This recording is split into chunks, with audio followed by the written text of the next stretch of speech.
Thank you and good morning. I've been quite ambitious with my slide count. In traditional fashion, I'm going to take a bit of a machine gun approach to PowerPoint and whiz you through quite a lot of my slides. If we could load up the first presentation, please. Thank you very much. So a little bit about us, if you don't know, Martin's already alluded to this. We began Marine Energy Pembrokeshire in 2009. And what's happened, and I think it's testament to the amount of people here today, we've seen a real increase in Wales. Industry said and suggested that we move forward and look at Wales and Pan Wales, and thus we move forward with Marine Energy Wales. I think Martin's already mentioned over 32 international wave and tidal developers now part of that working group. We were delighted to formally launch Marine Energy Wales in Brussels in 2016. It's all about collaboration, and you can see all of the logos and all of the industry and also the bodies and the sectors moving forward in collaboration. Collaboration's not new for us. Martin mentioned Pembrokeshire Coastal Forum, just very briefly. We're a coastal partnership that began our journey in 2000. It's all about the sustainable development of the Welsh coast. We're a not-for-profit community interest company, but in particular, I think, just in terms of collaboration, it's a word that we use as a sector quite a lot. I think it's a word that we really now need to change from a word into action. I think if we're going to follow offshore wind's cost reduction, we do really need to work together. We're doing that with the South West and Wave Hub in terms of MOUs. We work quite closely with Highlands and Islands, working with the Scottish Government at the moment, Region South West, and also it's great to see Remy and Dave here as well today from Ocean Energy Europe and IUK, who we work closely with. We've just signed an agreement with Marine Renewals Canada just to see how we can work together a lot closer, and in discussions with our friends over in Ireland as well, just to see how we can move things forward. Just taking you back a little bit on Wales's journey, it's been an evidence-based approach which began in 2006 when we first started to look at our resource of the Welsh coast, and that was followed by a £1 million project. This doesn't fall off the tongue very easy. The Marine Renewable Energy Strategic Framework, which was delivered. So that not only just looked at the resource, but that also looked at development constraints at a high level as well. So it's been a useful process. That was then followed in 2012, where we got a good idea of our resource now. So now was the time to look in at the marine energy infrastructure, where the grid was, and supporting ports and supply chain companies. The Crown Estate then carried out their key resource assessment in 2012, looking at wave, stream and range. The Welsh Government then commissioned Cardiff Business School to look at the economic benefit. So what would this sector do? They looked at that in a number of timelines, up to 1 gigawatt. So what does 1 gigawatt mean in terms of jobs and growth and opportunities for Wales? And then the Crown Estate launched the array scale demonstration zones in 2014. We are quite fortunate to have two of those. I think this has already been covered, so I'm not going to spend too long on this, but we are fortunate in a small country like Wales that we do have a really good diverse resource. So if you look at the wave resource, it's pretty similar to Cornwall and Wave Hub, and pretty similar to the north of Scotland, although not quite as energetic. The little green dots there show where the tidal stream areas are. So obviously off Anglesey, which we're going to hear a lot more about, Pembrokeshire, and also the Llŷn Peninsula. And then from a tidal range perspective, some real opportunities, not just in South Wales, but in North Wales as well. In terms of the MRES, they suggested there's around about 6 gigawatts of wave and tidal stream out there to be tapped into. When you stick range on top of that, you're looking at the potential of around about or plus of 10 gigawatts of energy that us as a nation can tap into. And what the infrastructure study showed, actually, that we're really fortunate in the fact that those purple lines there are the 400 kV network. So we're as I say, really lucky. We have the port supply chain, and unfortunate for us in Wales in terms of grid, it comes right in next to the resource areas, which is really useful. I've talked about that already. It's definitely fair to say we've got some world-class ports in Wales. We already have some really, really high-skilled energy sector jobs in terms of oil and gas, but in terms of nuclear as well, off of Anglesey. And there's some real important supply chain clusters that we can tap into there. I've mentioned grid. And I think this evidence-based approach that we've just gone through gave the Welsh Government and the Welsh European Funding Office the confidence to, in 2014, allocate over 100 million euros prioritising marine energy in Wales, and that's a big statement, and I know Amanda's going to cover that a little bit later on this morning. Just an aside as well, there's another pot of money for research and innovation, just under 300 million euros. We were delighted to hear that CCAMS 2 have tapped into that fund.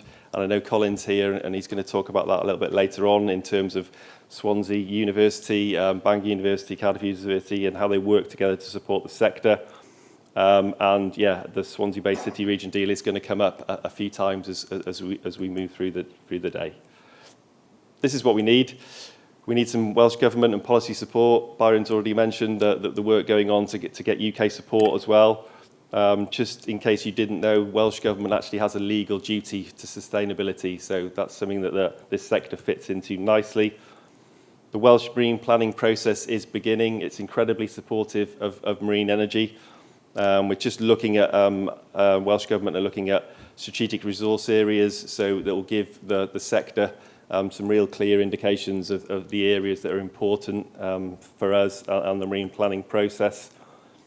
What was really good in 2016 was the Minister actually put together an industry-led task and finish group, and I think that was a really, really positive step for industry to be able to provide some recommendations to Welsh Government and how we work together moving forward. Something else was quite groundbreaking that you may not know about, the Wellbeing of the Future Generations Act, that became law in 2015, and basically that means that all decisions by ministers, government and public sector has to consider the future generations.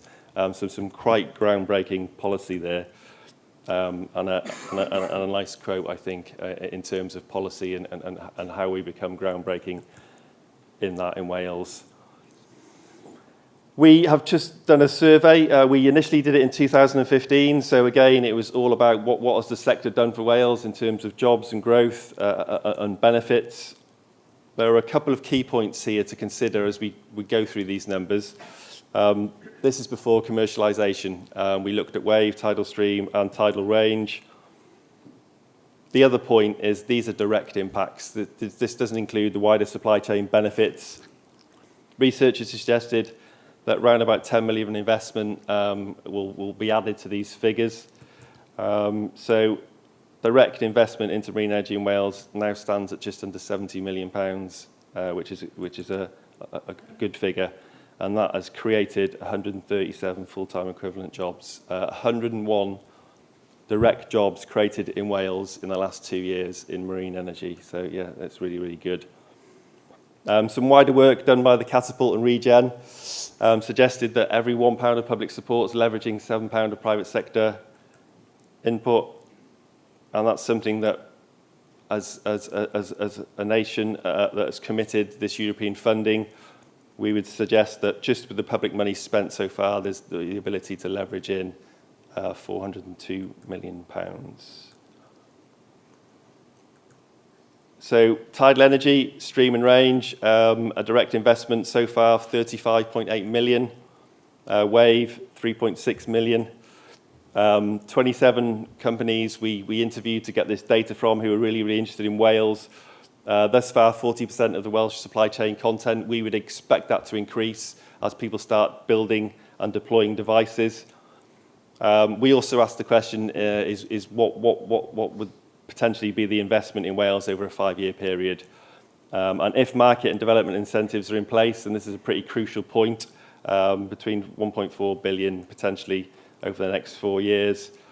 Wave and tidal stream aiming for 50% of Welsh supply chain content, and delighted that TLP as well are pushing that 50% in terms of their £1.3 billion project. So some real opportunities for the Welsh supply chain. We're delighted that the Cabinet Secretary for Economy and Infrastructure is going to come along this morning and formally launch this report, and it will be available once he's been here this morning and done that for you to take away. The city deal's already been mentioned. It's going to be mentioned through the day. This, led by the Port of Milford Haven, but a real collaborative approach. And these four pillars are going to be talked about through the day. Marine energy test areas, I'm going to go in a little bit more detail about what they are. Alex is going to touch on infrastructure upgrades this afternoon. I know Paul's penciled in to talk about a catapult marine energy engineering sector of excellence and what that would look like. And Claire is going to pull up some information on the wave demonstration zone. But just to say, £76 million project signed off.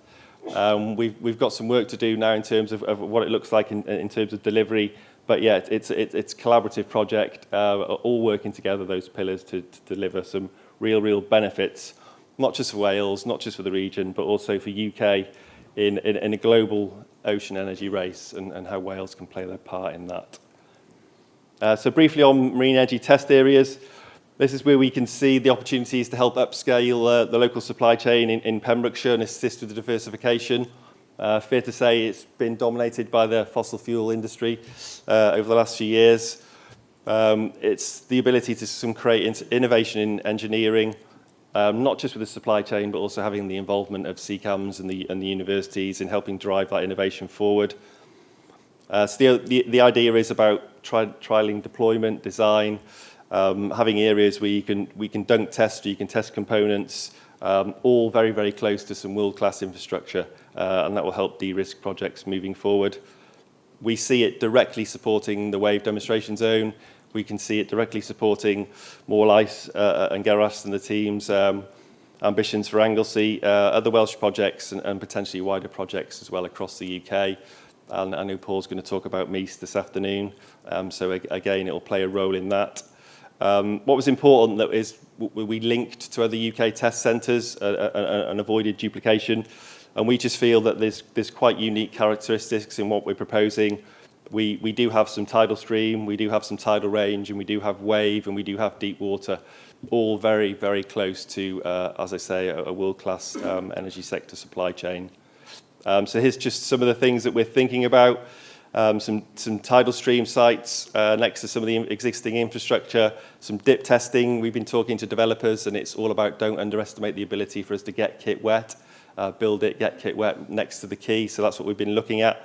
Also some component testing in the pickling pond, which has been done before.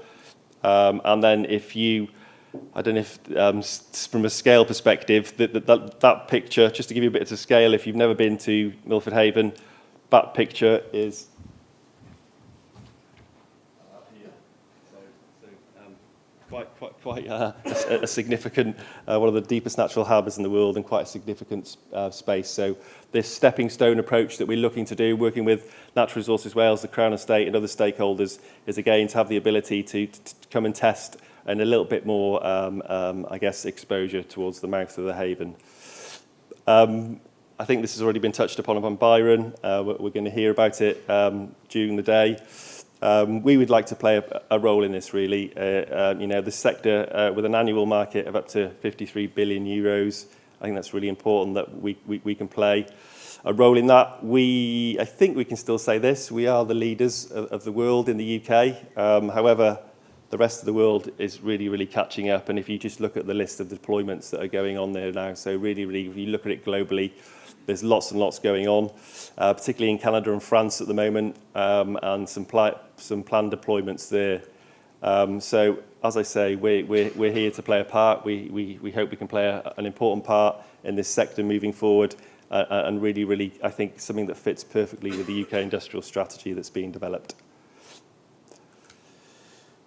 I've mentioned that.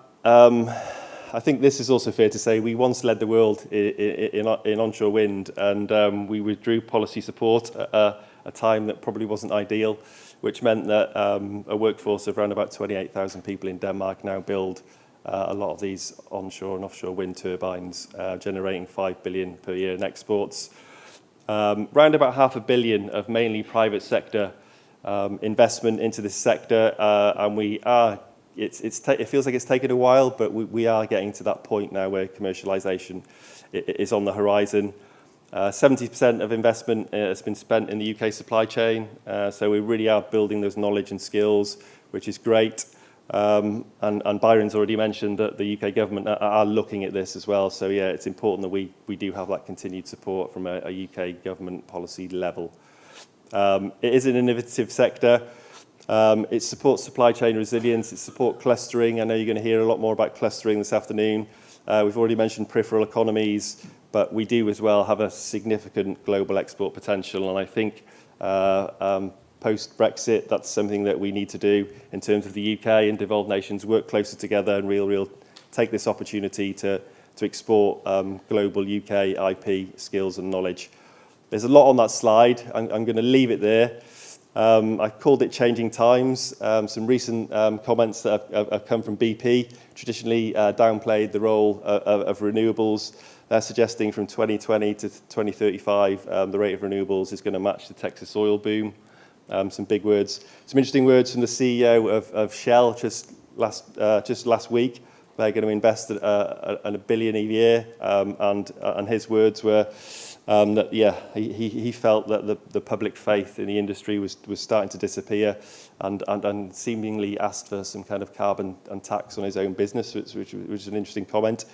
And again, the actual Chinese, I think, a commitment to 292 billion into renewable power generation up until 2020, starting to decarbonise the world's largest energy. So I'm going to leave it there. Did I stick to time? I didn't see any. No. Oh, sorry. I'm definitely going to leave it there. But yeah, thank you very much and enjoy the rest of the day. David.